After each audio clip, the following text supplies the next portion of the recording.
सबसे पहले बाबा साहब पर हम लोगों के साथी हैं, उत्तर प्रदेश जन संस्कृति मंच के सचिव हैं डॉक्टर रामायण राम। उन्होंने बाबा साहब पर एक किताब लिखी है और एक तरह से आप समझिए कि पुनर्मूल्यांकन है, वो एक सतत प्रक्रिया है, वो चल रही है, अभी पूरी नहीं हुई है, लेकिन उसका एक हिस्सा किताब के रूप में नवारुण प्रकाशन ने उसको हमारे सामने प्रकाशित करके पेश किया है, रखा है। आज उसका हम सबसे पहले चाहते हैं कि लोकार्पण हो। ये डॉक्टर रामायण राम की किताब अंबेडकर चिंतन के बुनियादी सरोकार, इसका लोकार्पण होने जा रहा है। रामायण तालबेहट में एक महाविद्यालय में हिंदी पढ़ाते हैं और ये बहुत सारे ऐसे पहलू हैं इस किताब में जिन पर बातचीत नहीं हुई है।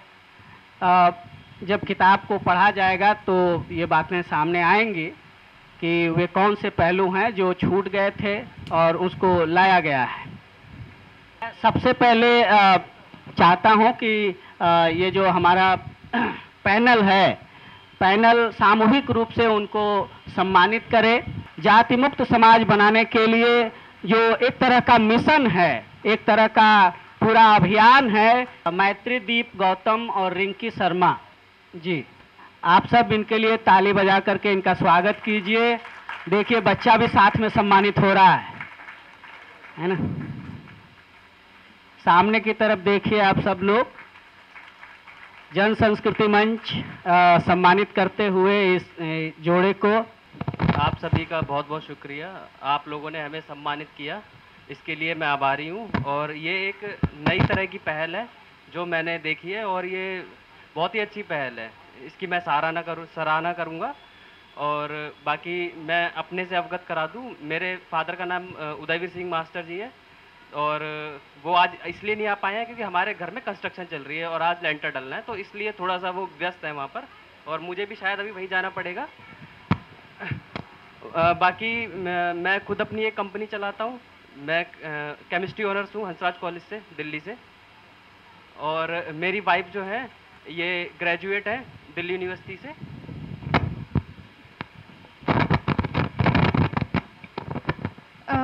हमारे घर में पहले थोड़ी प्रॉब्लम हुई हमें शादी के लिए, बट मैंने अपने पेरेंट्स को एग्री किया। बहुत ज़्यादा मुश्किल हुई, प्रॉब्लम्स हुई बहुत ज़्यादा, बट बहुत मेहनत के बाद बहुत ज़्यादा मैंने उनको फोर्स किया उस चीज़ के लिए। देन फाइनली मेरी शादी हुई इनसे और अभी इस टाइम मैं बहुत ज़्यादा खुश हूँ इनके साथ। और मैं शादी के बारे में थोड़ा सा बता दूं कि मैं जो है ये ठेठ ब्राह्मण है और हम लोग ठेठ शेड्यूल कास्ट हैं और हम लोग ठेठ बुद्धिस्ट भी हैं, ठीक है। तो बुद्धिस्ट होने की पहचान ही है कि हम लोग पानी की तरह हैं, कहीं भी बह जाते हैं। हम स्ट्रिक्ट नहीं रहते, तो हमारे जो फेरे पड़े थे, मुझे खुद भी ऑकवर्ड लगा, पिताजी को ऑकवर्ड लगा, लेकिन फेवर पे पड़े। हमारा जो है हम अपनी मंजिल तक पहुंच गए, हमने रास्ता नहीं देखा कौन सा अपनाया हमने, और हम अपनी मंजिल तक पहुंच गए। आज हम बहुत खुश हैं और धीरे धीरे करके ये भी हमारे ही रास्ते पे चलना, मेरी वाइफ जो है हमारे रास्ते पे चलना शुरू हो गई हैं। तो मैं आप सभी का बहुत बहुत आभारी हूँ, धन्यवाद। राहुल टाक और मोनिका हमारे बीच, ये लोग भी आ गए हैं प्लीज। हाँ, राहुल टाक और मोनिका यादव प्लीज आप लोग सामने आ जाइए, पैनल आपको सम्मानित करेगा। आप लोग हाथ लगाइए मोमेंटो को, गुलदस्ता लीजिए और सामने की तरफ देखिए। सब लोग जोरदार ढंग से तालियां बजाइए ताकि लगे कि उत्सव मनाया जा रहा है जाति मुक्त समाज का। एक कदम हम आगे बढ़ रहे हैं। साथियों, बेसिकली मेरी शादी, मेरी वाइफ का नाम है मोनिका यादव और मैं शेड्यूल कास्ट से हूँ। हम दोनों क्लासमेट थे, प्रिंस पब्लिक स्कूल में पढ़ते थे। हमने मेरी शादी को ऑलमोस्ट 6 साल हो गए हैं। अब मेरी 16 तारीख को सालगिरह है। तो मेरे जो पेरेंट्स हैं वो एग्री थे कुछ चीज़ों को लेकर। मैं मतलब अपने पेरेंट्स का एक ही बेटा हूँ, तो उनकी भी बड़ी तमन्नाएं थी कि वो शादी धूमधाम से करें, बट मैंने शायद उनकी उम्मीदों पर पानी फेर दिया। मैंने लव मैरिज कर ली, बट मेरी वाइफ ने मेरा बड़ा साथ दिया। उसने अपने घर वालों को उस टाइम पे छोड़ा, मुझे एक्सेप्ट किया। कास्ट एक हमारे महानुभव जो हमारे साथी, हमारे नेता अभिनेता, उन्होंने कहा है कि जाति जो कभी नहीं जाती, आप कुछ भी कर लो, एजुकेशन में आ जाओ, स्पोर्ट्स में आ जाओ, बट आपकी जो जाति रहेगी वो एक क्वेश्चन मार्क बन के खड़ी रहेगी। चाहे आप कितनी भी बड़ी अचीवमेंट हासिल कर लो लाइफ में, बट जाति एक बहुत बड़ा क्वेश्चन मार्क है हमारे लिए, और वो उसकी हमने पहल करी। मेरे 2 बेटे हैं अभी, और वाइफ मेरा बड़ा साथ देती है। पोस्ट ग्रेजुएटेड किया हुआ है, टीचिंग कराती है। मैं भी अभी स्टडी कर रहा हूँ, पोस्ट ग्रेजुएशन कर रहा हूँ मैं भी। जय भीम, जय भारत साथियों। और 2 मिनट का समय मैं और लूँगा साथियों। मैं सुल्तानपुरी में ही रहता हूँ। हमारा संगठन है एक भीम चेतना युवा संघ के नाम से, और माँ कनिष्ठ बौद्ध विहार के साथी भी यहाँ पर आए हुए हैं। तो हम सब लोग मिलकर 21 अप्रैल को बाबा साहब की शोभा यात्रा मना रहे हैं, जिसमें हम पिछले 2 सालों से वो सेलिब्रेट करते हैं, तो तीसरी है। तो जितने भी साथी हो उसमें आए और कार्यक्रम की शोभा बढ़ाए साथियों। जय भीम, जय भारत, जय मुरली मसीह। अजय और रेनू और अजय अभिभावक लोग भी, ये देखिए उनके अभिभावक भी यहाँ पर खड़े हैं, और उन लोगों ने भी कहा था कि हम आएंगे। ये बहुत बड़ी बात है कि बच्चों के साथ जो है उनके अभिभावक भी सम्मानित होने के लिए यहाँ पर मौजूद हैं, आए हैं। विषय था हम जाति मुक्त समाज कैसे बना सकते हैं। पैनल में आज के जो भागीदार थे, अनीता भारती, सपना चमड़िया, सुनीता, सालू यादव, ज्योति गौतम, खास करके इसका डिज़ाइन इसलिए इस तरह से किया गया था, आप देख रहे हैं कि सभी महिलाओं को इसमें रखा गया था। अनीता जी नहीं आ पाई हैं, सपना जी की तबीयत खराब हो गई है, लेकिन बाकी जो हमारे यंग लोग हैं, पूनम तुसामर जी यहाँ पर मौजूद हैं, अभी उनको शामिल कर लिया जाएगा। तो इन लोगों को इसलिए रखा गया था ताकि हमारे जो नई पीढ़ी है, जो हम लोग जो हैं, हम लोग अपने समाज को कैसे देख पा रहे हैं, कैसे तोड़ने की नई प्रविधि कैसे हम विकसित कर पा रहे हैं, इसको रखें, इसको सामने ले आएं। तो सबसे पहले मैं निवेदन करूंगा कि सालू यादव हैं, ये इलाहाबाद विश्वविद्यालय में इन्होंने छात्र राजनीति की है, ये दिल्ली में रहती हैं, पढ़ाई लिखाई कर रही हैं, तैयारी भी करती हैं सिविल सर्विसेज की, लेकिन सामाजिक राजनीतिक आंदोलनों में इनकी गहरी रुचि है और इस पर लगातार चिंतन कर रही हैं। तो सबसे पहले मैं उनसे चाहूँगा कि सालू यादव बहुत ही इत्मीनान से और आराम से अपनी बात रखें कि हम जाति को कैसे तोड़ सकते हैं। आज का विषय है कि जाति मुक्त समाज कैसे बने। तो मुझे लगता है सबसे पहले ये प्रश्न उठना चाहिए कि जाति मुक्त समाज की ज़रूरत क्या है।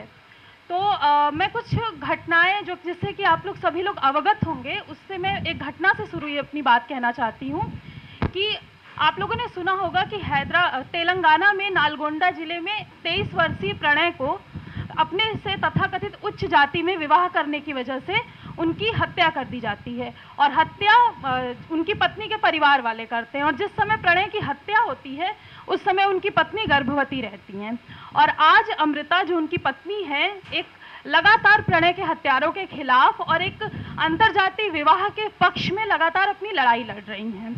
तो ये महज एक घटना नहीं है, हमारे सामने लगातार ऐसी घटनाएं सामने आती रही हैं। तो और दूसरा मैं एक आंकड़ा आपके सामने रखना चाहूँगी। 2013 में भारत सरकार ने जो अंतरजातीय विवाह करते हैं लोग, उनको प्रोत्साहित करने हेतु 2.5 लाख रुपए प्रोत्साहन राशि की बात की। पूनम तुसामर जी हैं, दलित लेखक संघ की महासचिव हैं, मैं उनसे निवेदन करता हूं कि आप मंच पर आ जाएं। जय भीम साथियों, और आप सभी का शुक्रिया कि मुझे आज यहाँ अपने विचार रखने के लिए आप लोगों ने आमंत्रित किया।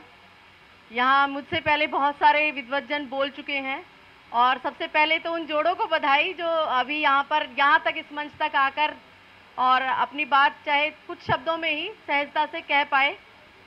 और इतना बड़ा कदम उठाना, दरअसल अंतर्जातीय विवाह वो भी दलित और सवर्ण समाज के बीच, या कहें कि गैर दलित, सवर्ण भी उसको क्या कहें, दलित और गैर दलित समाज में या किसी भी समाज में अपनी जाति से इतर जाके वैवाहिक संबंध स्थापित करना अपने आप में आज भी बहुत बड़ी चुनौती है।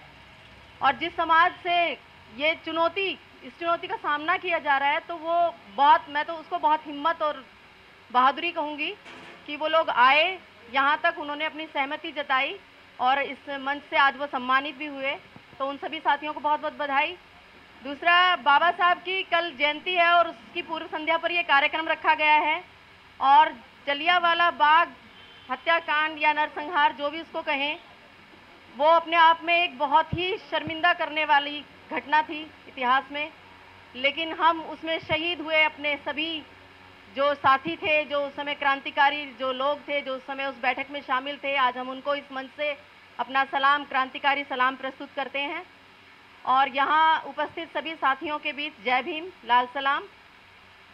मैं आज औपचारिक तरीके से वो सब बातें नहीं कहूँगी। मैं जानती हूँ कि किस तरह की समस्याएं हम अगर अंतर्जातीय विवाह पर ही बात रखनी है और सामाजिक परिवेश में अगर हम चीज़ों को देखें तो सबसे ज़्यादा मुश्किल होता है कि जिस परिवेश में हम रहते हैं उस परिवेश में अपनी जो बंदिशें हैं उनसे बाहर जाकर उन चुनौतियों का सामना करना।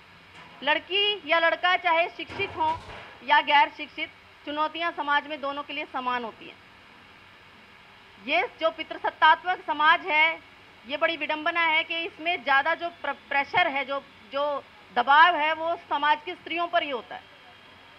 यहाँ पुरुष फिर भी एक हद तक बहुत स्वतंत्र है अपने निर्णय लेने के लिए, लेकिन महिलाएं, हमारे घर की बेटियां, जब उनकी बात आती है तो हमेशा दबाव उन्हीं पर बनाया जाता है कि वो कैसे सोच सकती हैं कि वो अपनी सीमाओं को लांघ कर वो प्रेम करें। सीमाएं, तथाकथित जो सीमाएं उनके लिए बना दी गई हैं, यानी जो संस्कृति के नाम पे जो दबाव, जो प्रेशर, जो प्रभाव हर जाति पे वो ऊपर से लेके नीचे तक बिल्कुल बराबर काम करता है। ऐसा नहीं है कि दलित समुदाय की कोई लड़की है, अगर वो प्रेम करना चाह रही है तो उसको बहुत स्वतंत्रता है, और जो सवर्ण समाज की जो महिला है उस पर वो दबाव, क्योंकि जातीय दंभ जो है वहाँ दूसरी तरह से काम करता है। तथाकथित जिसे हम उच्च समाज कहते हैं या उच्च वर्ग कहते हैं या उच्च जाति कहते हैं, वहाँ वो दूसरी तरह से काम कर रहा होता है। और जो दलित या दलित जो तबके के आसपास की जो जातियां हैं उन पर वो दूसरी तरह से काम कर रहा होता है। पितृसत्तात्मक समाज में ये दबाव हर तबके पर अलग अलग तरीके से काम करता है, और उसमें पुरुषों पर दबाव कम होता है और महिलाओं पर, घर की बेटियों पर वो दबाव बहुत ज़्यादा होता है। प्रेम भी अपनी सीमाएं तय करे, ऐसी ही बात है ये कि किसको प्रेम करना चाहिए और किसको प्रेम नहीं करना चाहिए। तो ऐसे समाज में यदि हम जातियों को तोड़ना चाहते हैं तो सबसे पहले तो हमें उस मानसिकता को, जो हमारे मस्तिष्क में जड़ जमा कर बैठी है ना जाति के रूप में, पहले उस पर चोट करनी होगी। जब तक हम जातीय मानसिकता पर चोट नहीं करेंगे, वो जातीय मानसिकता, अब बहुत सारे लोग कहते हैं कि ब्राह्मणवाद, और या ब्राह्मणों ने ऐसा किया या फलां जाति ने ऐसा किया, उस जाति से।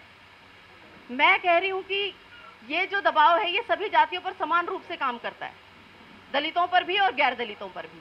बेटी किसी की भी हो, अगर वो प्रेम करने का साहस या दुस्साहस, उसको जो भी वो माने, अगर वो करती है तो तेजाब जैसी घटनाएं होती हैं, सरेआम हत्या करने जैसी, खुद फैमिली उसकी हत्या करती है।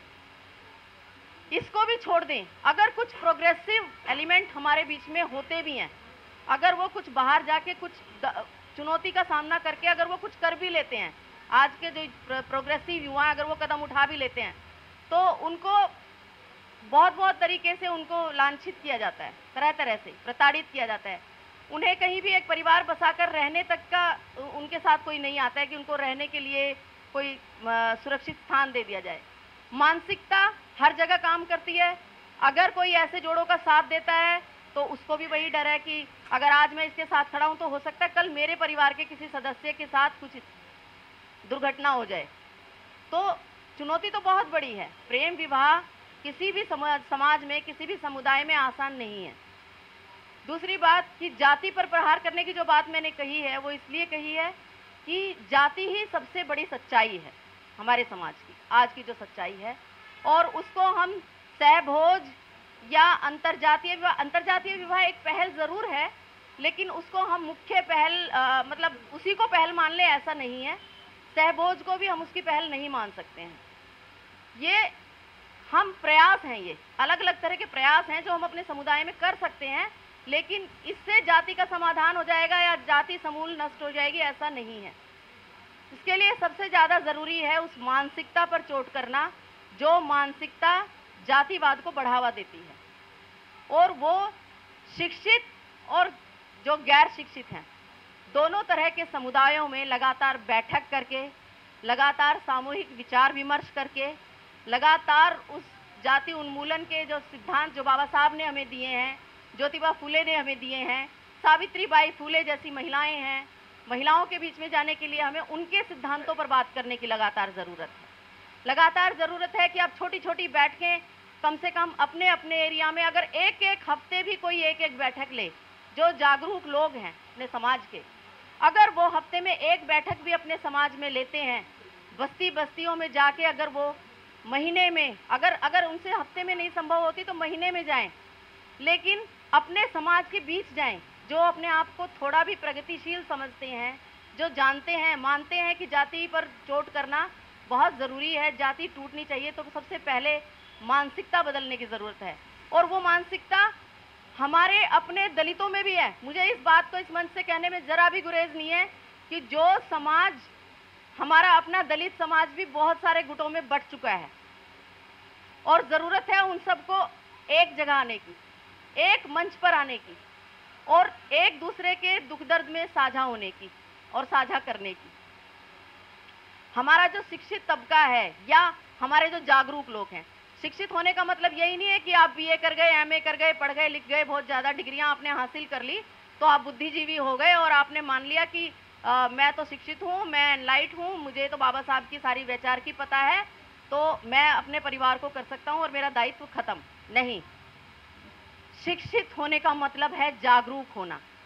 जागरूक उस सेंस में कि आप अपनी जाति के प्रति जागरूक हैं, आप जानते हैं कि आपके समाज में आपके लोग किस तरह का उत्पीड़न झेल रहे हैं, लगातार कैसे कैसी अमानवीय घटनाएं हमारे समाज में हो रही हैं।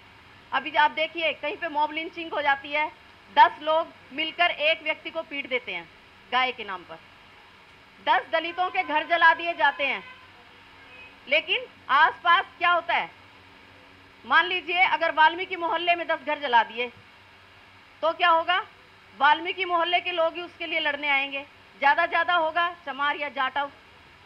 लेकिन क्या बाकी जातियां जो एसटी हैं या ओबीसी हैं, क्या हम सबको एक जगह, एक मंच पर आकर एक तरह से आवाज़ उठाने की ज़रूरत नहीं है?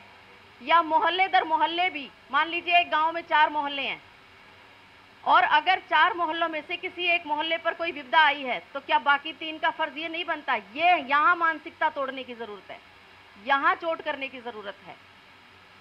क्यों मान लेते हैं? हम कह रहे चलो वाल्मीकियों के मोहल्ले में हुआ है, अपने आप सुलट लेंगे, 4 दिन जेल जाएंगे, 2 पिटेंगे, 2 को जेल होगी, 2 हॉस्पिटल में पड़े हैं और मामला चलता रहेगा और एक दिन बरी हो जाएंगे, होंगे नहीं होंगे नहीं सही। और हम 2-4 दिन बोलते हैं, 2-4 मंचों से भाषण दे देते हैं और काम हो जाता है बस। तो जब तक ये एकजुटता हमारे अपने समाज में नहीं आएगी, जब तक ये जातीय चेतना हमारे समाज में नहीं आएगी, जब तक ये जागरूकता हमारे समाज में नहीं आएगी कि पढ़ा लिखा चाहे कोई भी युवा है, चाहे वो किसी वर्ग से आता है, पढ़ा लिखा व्यक्ति स्त्री है पुरुष है, एक तो लैंगिक भेद को भी तोड़िए आप लोग। जब भी आप अपने घर से किसी समारोह के लिए निकलते हैं, आपके घर में बहन है, बेटी हैं, जो भी महिलाएं हैं, जिनको भी आप चाहते हैं कि वो चेतनाशील हों, अगर आप जागरूक हैं तो आप ज़रूर चाहेंगे कि आपके घर का हर परिवार का व्यक्ति जो है, चाहे वो महिला बेटी है, बहन है, किसी भी रूप में, उसको भी आप जागरूक कीजिए। मैंने अक्सर देखा है कि बड़ी बड़ी बैठकों में पुरुष खुद तो शामिल हो जाते हैं, जो अपने आप को जागरूक समझते हैं, दलित समर्थक समझते हैं, वैचारिक स्तर पर अपने आप को मानते हैं कि हम पढ़े लिखे हैं, हम बाबा साहब की आइडियोलॉजी को। तो क्या बाबा साहब की आइडियोलॉजी ये नहीं कहती कि जब आप अपने घर से निकल रहे हैं तो आप अपने घर की बहन बेटी को भी उस प्रोग्राम में शामिल कीजिए, उसको भी चेतनाशील होने का अधिकार है, उसको भी जागरूक होने का अधिकार है। जाति सिर्फ पुरुषों से नहीं टूटेगी।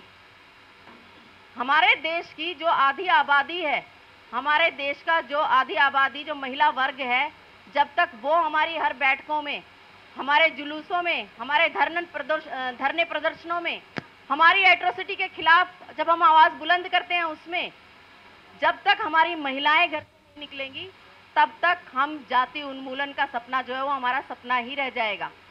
क्योंकि जब तक महिलाएं जागरूक नहीं होंगी, वो अपने अधिकारों के प्रति भी जागरूक नहीं होंगी। वो अपने अधिकारों के लिए लड़ने के लिए जागरूक नहीं होंगी, और प्रेम विवाह करके वो साहस जुटाने के लिए भी जागरूक नहीं होंगी कि वो अपने लिए लड़ सकें, अपने लिए आवाज उठा सकें, तब टूटती है जाति।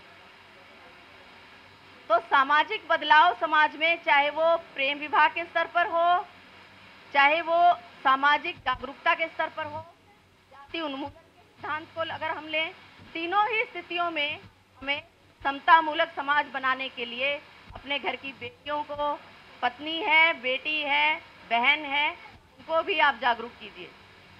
हर समाज का ये उत्तरदायित्व है, पहले वो समतामूलक समाज की कल्पना करे और समतामूलक समाज को हासिल करने के लिए एकजुट हो।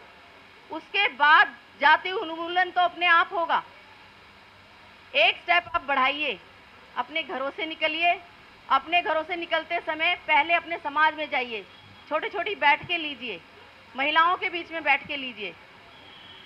एक एक व्यक्ति, अगर यहाँ पर 50 लोग अभी हैं, अगर ये 50 लोग भी हर महीने अपने अपने समाज के 5-5 लोगों को भी, एक परिवार से अगर 5-5 लोगों को भी बुलाकर उनके साथ बैठ के करते हैं, उन्हें बाबा साहब के सिद्धांत बताते हैं, उन्हें ज्योतिबा फूले के सिद्धांत बताते हैं, सावित्रीबाई फूले का संघर्ष उनसे बांटते हैं, तो वो कम से कम 5 लोगों को शिक्षित कर रहे हैं। हम अपेक्षा करते हैं कि वो 5 लोग अपने घर में 5 लोगों को शिक्षित करेंगे, या उनके विचार कम से कम डिस्कस करेंगे, या आज जो भी यहाँ सुन के जा रहे हैं वो डिस्कस करेंगे, तो एक चेतना समाज में अपने आप फैलेगी।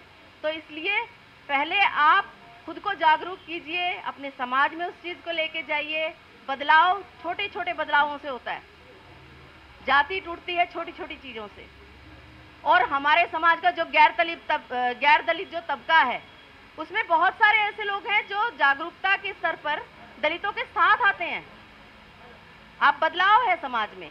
जाति टूटना अलग चीज है, लेकिन जाति के प्रति जागरूक होना, बहुत सारे जिनको तथाकथित सवर्ण समाज हम कहते हैं, वहां से भी बहुत सारे विचारक, थिंकर हम लोगों के साथ आते हैं, मंच साझा करते हैं, अपनी बात कहते हैं। वो समझ चुके हैं कि जाति का टूटना एक सच्चाई है और वो टूटेगी ही।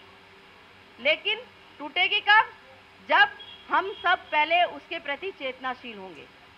पहले हमारा अपना समाज उसके प्रति चेतनाशील हो तो जाति जरूर टूटेगी। और ऐसा नहीं है, हमें सबको साथ लेके चलने की बात करनी चाहिए। हम सिर्फ ये सोचें कि हाँ सिर्फ दलित तबका अपनी जाति के लिए प्रयास करेगा, ऐसा नहीं है। बहुत सारे जागरूक लोग, हम अपनी तरफ से पहल करें, अपनी बात कहें, लोगों के बीच में जाके बात करें। अगर आप अपनी बात, अपने विचार सही तरीके से, सही रूप में रखते हैं तो सामने वाला भी आपकी बातों से सहमत होगा, बिल्कुल होगा। और इसके लिए बहुत सारे यूनिवर्सिटी में, विश्वविद्यालय में, अभी आपने देखा 13 पॉइंट रोस्टर को लेके इतनी सारी बहस हुई, इतने सारे धरने प्रदर्शन हुए। जिस तरह से संविधान पे चोट पिछली सरकार ने जिस तरह से संविधान को खत्म करने की जो साजिश रची, उसके खिलाफ लगातार धरने प्रदर्शन हुए। उसमें हमारे बहुत सारे जो प्रोफेसर थे, टीचर्स थे, हमारे विद्यार्थी, शोधार्थी, सभी ने बढ़ चढ़कर भाग लिया, सभी ने अपना विरोध प्रदर्शित किया। और आप सबके साझे प्रयासों से वो उस पर एक अध्यादेश भी आया और इस सरकार को उसके आगे सॉफ्ट होना पड़ा, झुकना पड़ा, और वो एक सफलता हमारे सामने आई। तो हमें पहले एकजुट ताकत इकट्ठी करके एक शक्ति के रूप में उभरना पड़ेगा। हम अपनी बातें तभी मनवा पाएंगे।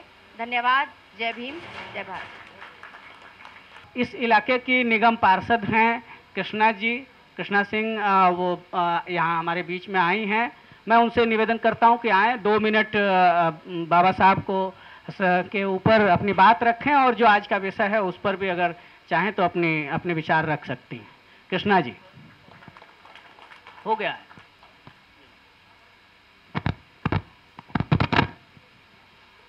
जय जय जय जय जय भीम, जय जय जय जय जय भीम। सभा में आए हुए सभी सदस्यगणों, सभी को मेरा हार्दिक नमन। जय भीम, जय भारत। आज यहाँ पर हम अंतर्जातीय जो एक विवाह समारोह है उसके उपलक्ष्य में इकट्ठे हुए हैं, जिसका मैं हार्दिक अभिनंदन करती हूँ। जो हमारी समाज में इस सोच को बदलने की बहुत ही आवश्यकता थी।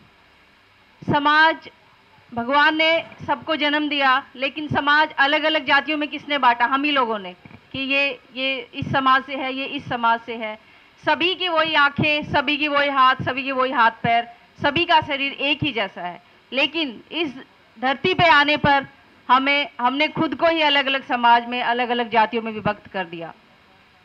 बाबा साहब का गुणगान मैं अपना पूरा जीवन दान देकर भी बाबा साहब के गुणगान को पूरा नहीं कर सकती। बाबा साहब ने जो अद्भुत एक भारत संविधान की रचना की, जो कि अद्वितीय है।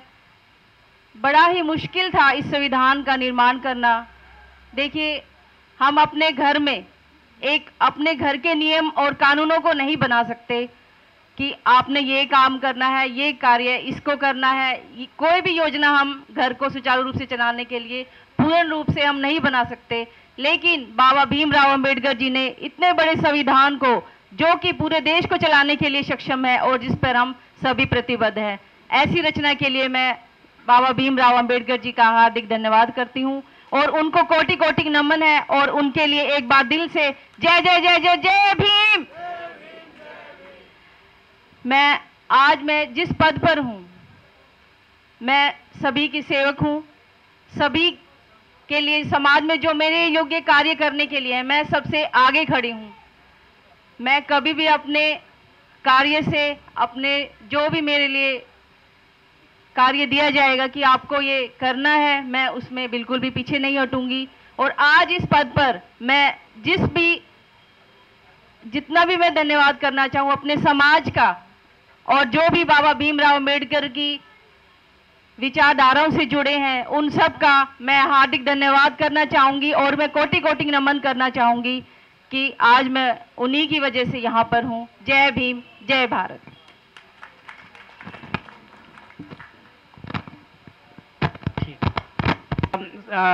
जो नाटक है संगवारी ने जो तैयार किया है आज के लिए, वो नाटक हम देखेंगे, फिर इसके बाद हम इस कार्यक्रम को समाप्ति की ओर ले जाएंगे। आज के कार्यक्रम की अध्यक्षता शीलप्रिय बौद्ध जी कर रहे हैं, इसलिए ये बैठे ही रहेंगे खाना खाने के बाद भी। तो अब हम बुला रहे हैं ज्योति गौतम जी, वो आप आए, अपनी बात रखें। ज्योति गौतम।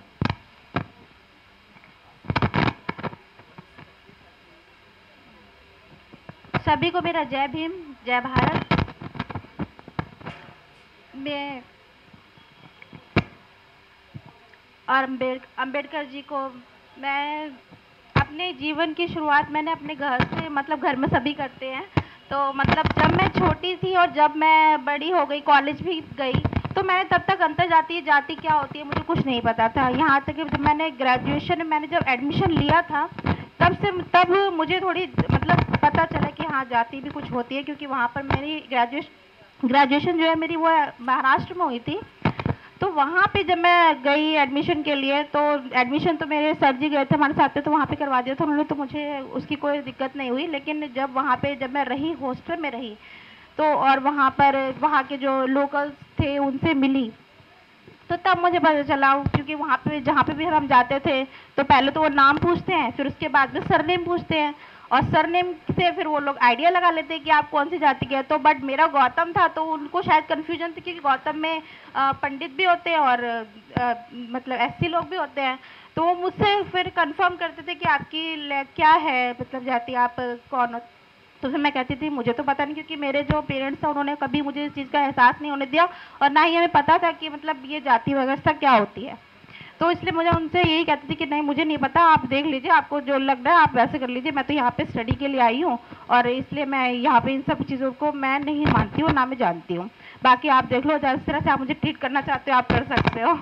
तो फिर मतलब लेकिन ऐसा है कि मैं जहाँ भी गई एजुकेशन के हिसाब से, या फिर जो भी मतलब मेरे साथ ऐसा कभी कोई भेदभाव नहीं किया गया, चाहे स्पोर्ट्स में हो, कॉलेज में स्टडी के लिए हो, या फिर कहीं भी मैं कहीं बाहर गई हूँ या किसी वैकेशन पे। लेकिन जब मैं गई वहाँ पे एक बार हम लोग वहाँ पर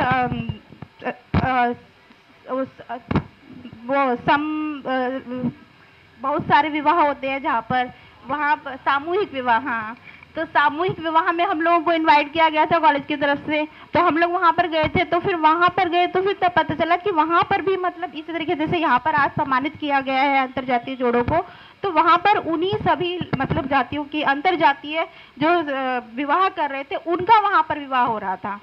तो फिर वहाँ पर उस टाइम पे मुझे भी तो तब से मुझे वहाँ से पता चला कि मतलब मैं वहाँ लोगों से मिली तो उन्होंने मुझे बताया कि हम लोग इस जाति के हैं, मतलब ये अंदर ये लोग घर से मतलब इनके पेरेंट्स जो अलाउ नहीं कर रहे हैं, तो ये जो एक वहाँ पे संस्था थी, ऑर्गेनाइजेशन थी, वो लोग इन लोगों का विवाह करवा रहे थे। तो बहुत अच्छे से अरेंजमेंट किया था उन लोगों ने शादी का। वहाँ पे 15 जोड़ों की वहाँ पे शादी हुई थी। तो फिर मतलब वहाँ पे तो वो वहाँ पे मतलब महाराष्ट्र में इन सब चीज़ों का बहुत मतलब महत्व है। वैसे बाबा साहब को वहाँ पे बहुत मानते हैं। वहाँ पर मैंने कई ऐसे ही प्रोग्राम वहाँ पर अटेंड किए थे, लेकिन वहाँ पर ज़्यादातर मराठी में देते थे, तो मुझे थोड़ा कम समझ में आता है, हिंदी बहुत ही कम बोलते थे क्योंकि मेरा वहाँ पर स्टार्टिंग था, फिर धीरे धीरे मैं समझने लगी। तो आज का जो यहाँ पर विषय है वो है समतामूलक समाज।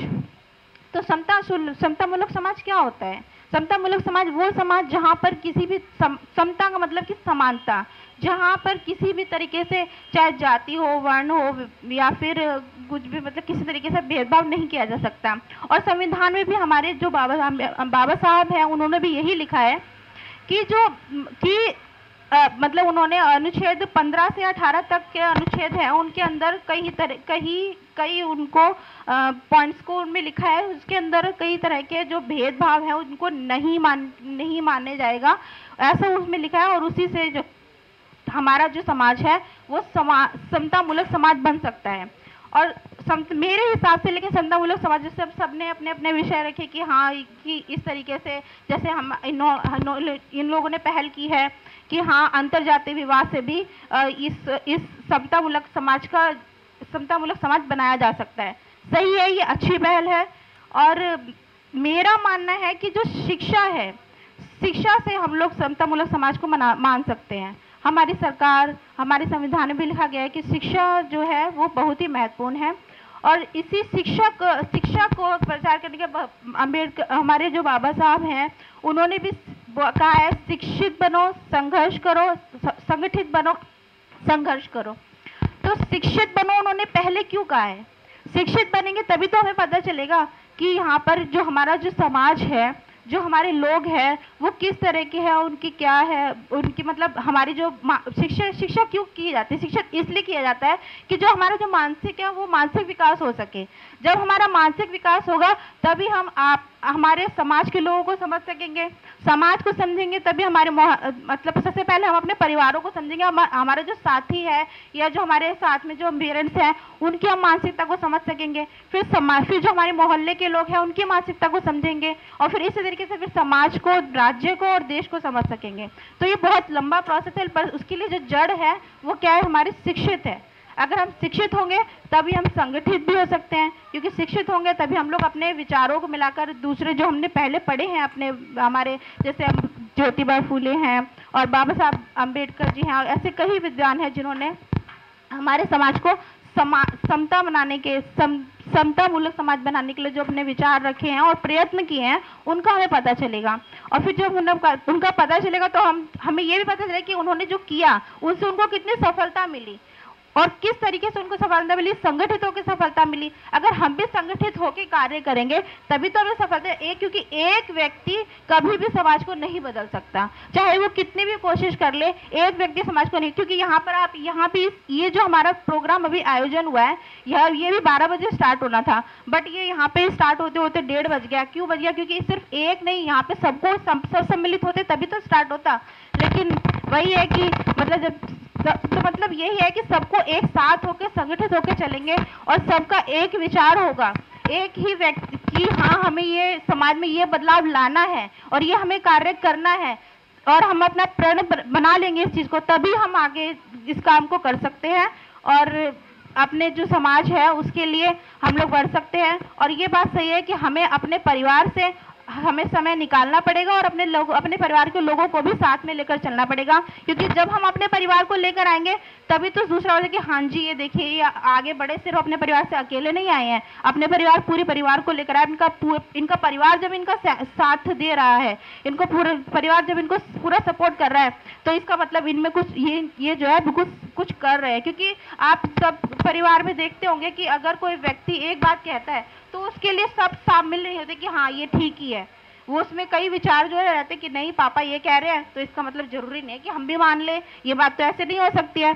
तो इसका मतलब ये है कि अगर कोई व्यक्ति कुछ बात कह रहा है और उसको सब मान रहे, उसके परिवार के लोग ही मान रहे, उसके आसपास रहने वाले लोग ही मान रहे, इसका मतलब कुछ ना कुछ तो होगा, कुछ सही बात होगी तभी तो मान रहे हैं। तो इसलिए उसके हिसाब से, उसके जैसे ही उसके संग में वो आगे बढ़ेगा तो उसी देख देख के सभी उसको शामिल होंगे कि हाँ उसका विचार बिल्कुल सही है और वो हमें आगे ले जा सकता है और हम आगे इसको कर सकते हैं। तो इसलिए हमें इन सब के साथ में मिलकर करना चाहिए और मतलब ये नहीं कि हाँ हम अकेले चले तो अकेले नहीं कर सकते, मैं भी अकेले नहीं कर सकती हूँ और हम मतलब 2-4 लोग मिलकर भी नहीं सकते हैं, हम सबको संगठित होकर संघर्ष करना होगा तभी हमें समतामूलक समाज मिलेगा। धन्यवाद। धन्यवाद ज्योति जी। अब सुनीता हैं, सुनीता इतिहास में पीएचडी की हैं, दिल्ली विश्वविद्यालय से कविताएं लिखती हैं और सामाजिक राजनीतिक आंदोलनों में सक्रिय रहती हैं। तो इनसे निवेदन है कि वो अपनी बात रखें इस पर। शुक्रिया सबको, मेरा क्रांतिकारी इनकलाब।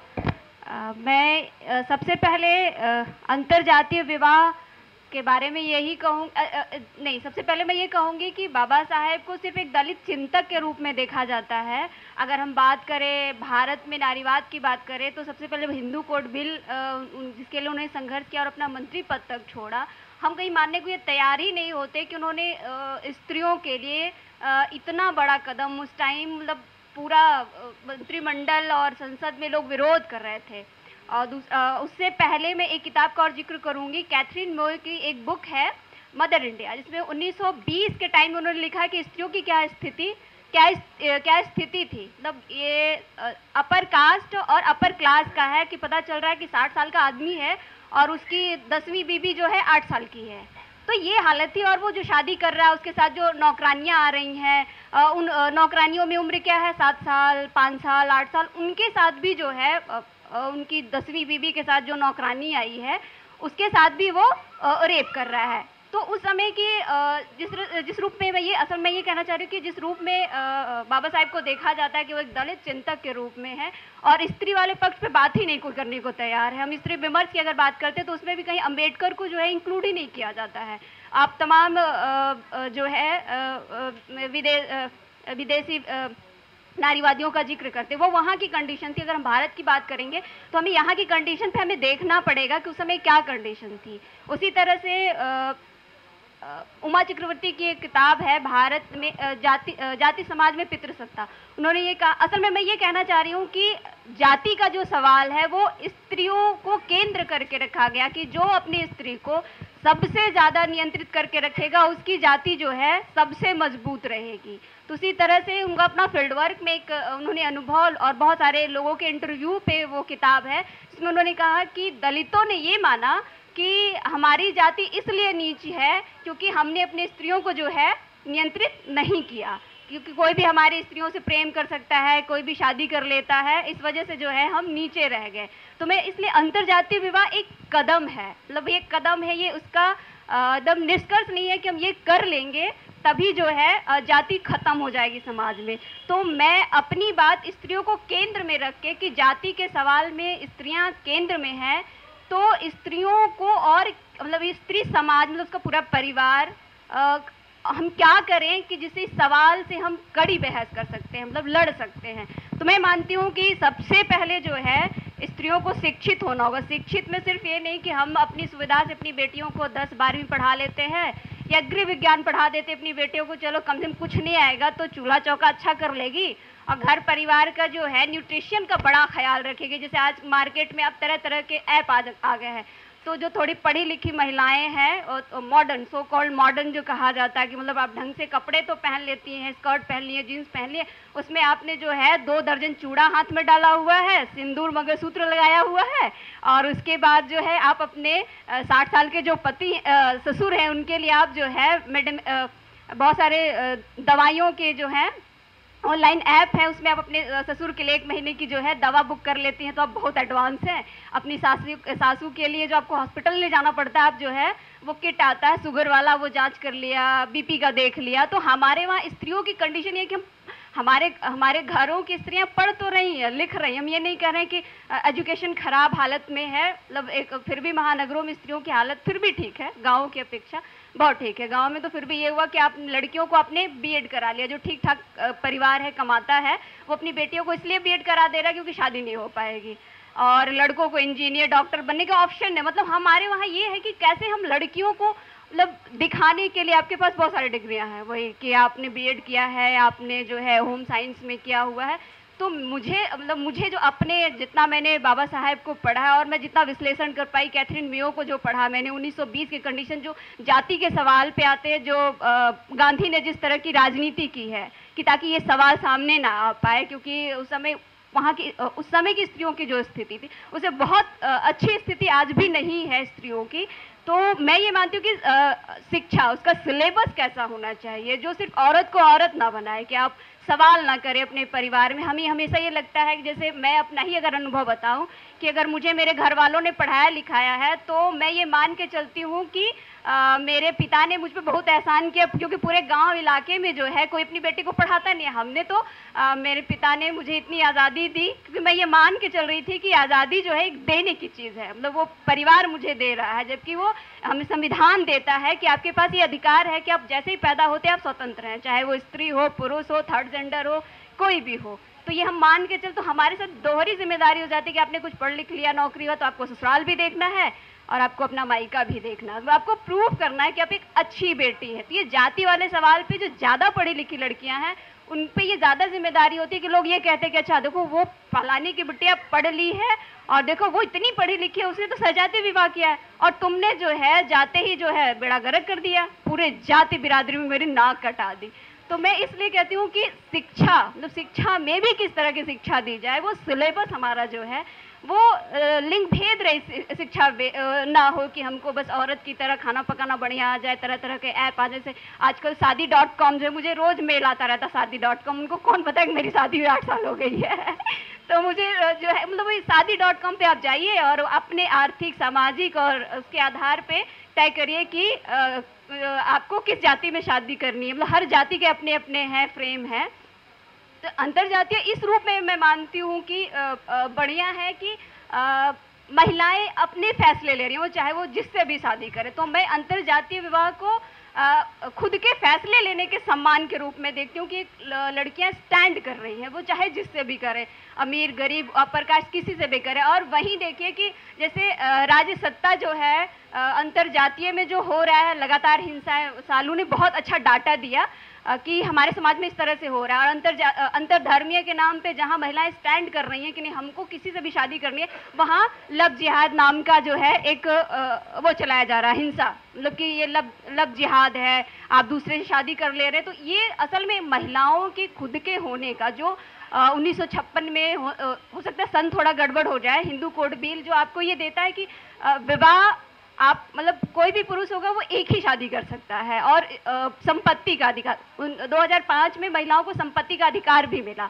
लेकिन हमारे सामाजिक आधार में आज भी नहीं है, हमारी हिम्मत ही नहीं होती, हम इतने पढ़ लिखने के बाद हमारे पास एक अपना एक समूह है, संगठन है, लेकिन हमारे पास हिम्मत नहीं है कि हम अपना जो है अपने माँ बाप से कह सके कि मेरी भी हिस्सेदारी होती है। मतलब वहाँ अब आज भी खड़े नहीं है इस बात के लिए कि भले मेरे हिस्से एक कमरे का ही आएगा लेकिन आपको देना होगा, नहीं हम कह पा रहे हैं। तो कहने का मतलब ये है कि हमारे पास एक अधिकार है, एक जो हमारे पास एक संविधान है, तो शिक्षा के रूप में ही कि जो हमें इतना सशक्त बनाता है।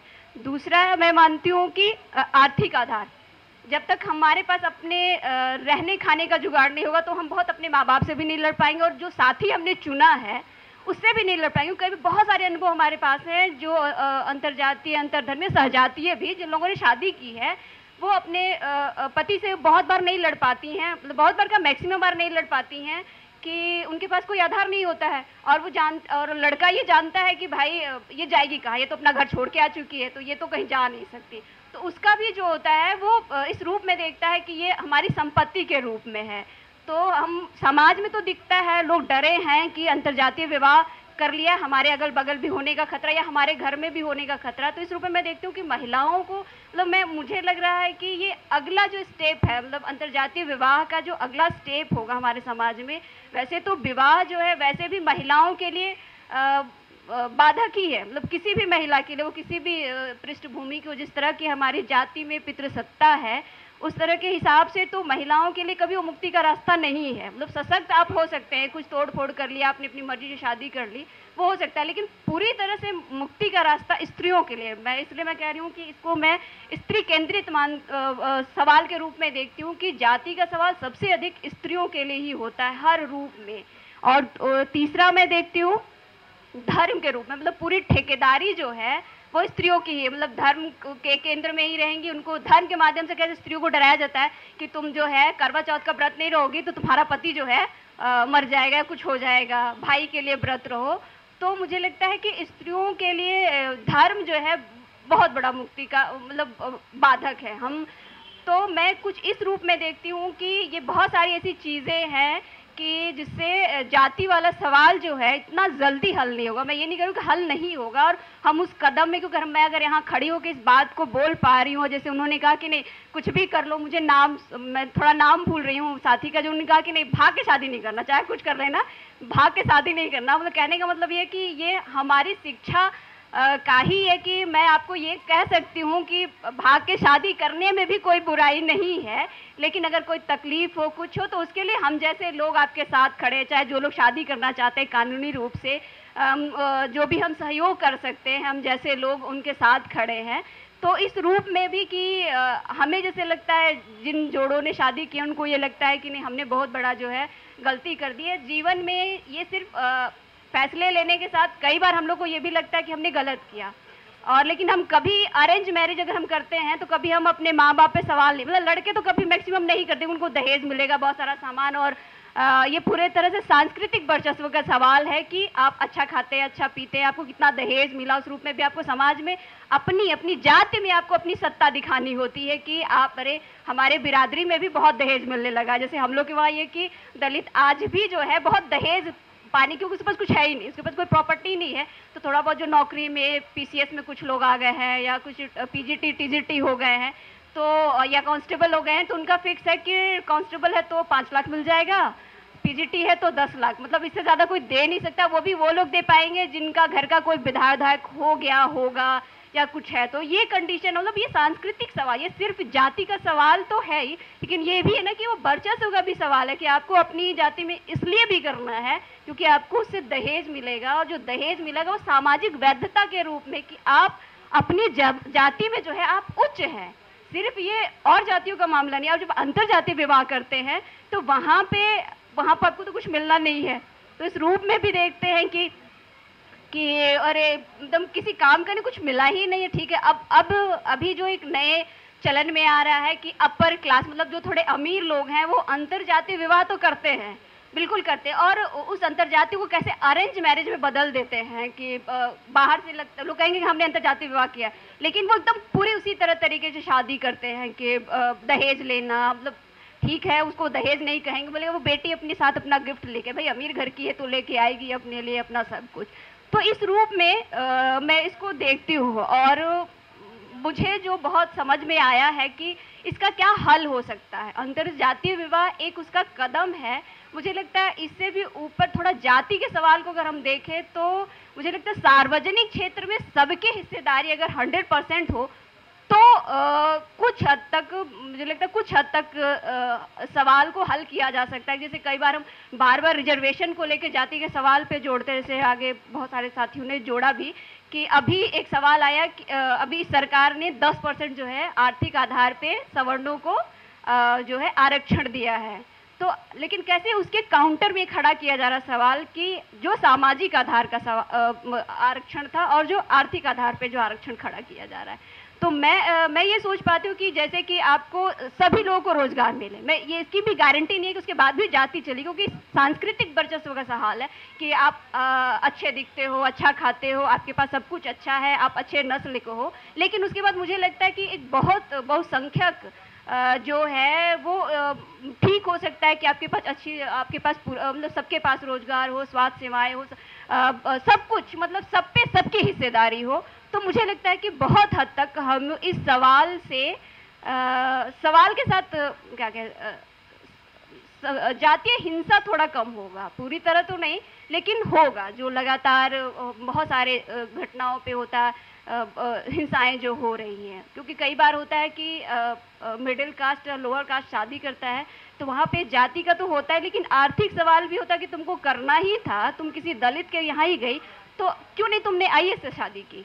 अपर कास्ट अपर क्लास ये सवाल करता है कि ठीक है, जैसे एक नई बहस भी बीच में ये थी कि दिल्ली यूनिवर्सिटी की सन मुझे ठीक से याद नहीं है कि लड़कियों ने प्रोटेस्ट मार्च निकाला और उन्होंने लिखा कि हम जो है दलित आईएएस से शादी नहीं करेंगे। ये उमा चक्रवर्ती ने अपनी किताब में शुरुआत में ही लिखा है। तो ये कौन महिलाएं हैं जो हम कह रहे हैं ना कि वो शिक्षा से ही बदलेगा। कि कई बार होता है हम अपनी सुविधा से कहते हैं कि नहीं हमको आईएएस पद बड़ा होता है, जाति बड़ा नहीं होता। जैसे हम हमेशा राजनीति में देखते हैं कि देखिए हम उनके पद को सलाम कर रहे हैं, हम उनकी जाति को सलाम नहीं कर रहे। तो ये दोनों आपस में इतने गुथे हुए हैं ना कि आर्थिक सवाल और जाति सवाल दोनों, मतलब कई बार होता है कि ऐसा नहीं है कि दलितों के यहाँ थोड़ी बहुत आर्थिक स्थिति ठीक हुई है, वो राजनीतिक रूप में भी हुई है, लेकिन फिर भी उनके साथ उसी तरह का भी क्या नाम है राष्ट्रपति हुए कोविंद जी, वो किस मंदिर में गए थे तो उनको घुसने नहीं दिया गया, पुरी के मंदिर में है, अजमेर का मुझे नहीं पता, लेकिन पुरी में गए थे, वहाँ के पंडों ने उनको घुसने नहीं दिया, धक्का मुक्की किया। पद के हिसाब से भी वो बड़े हैं और आर्थिक आधार भी उनका बड़ा है। तो मुझे लगता है कि ये सार्वजनिक क्षेत्र वाला जब मतलब संसाधनों पे सबकी जब हिस्सेदारी होगी तो बहुत हद तक इसका हल हो सकता है। बस मैं अपनी बात को ही खत्म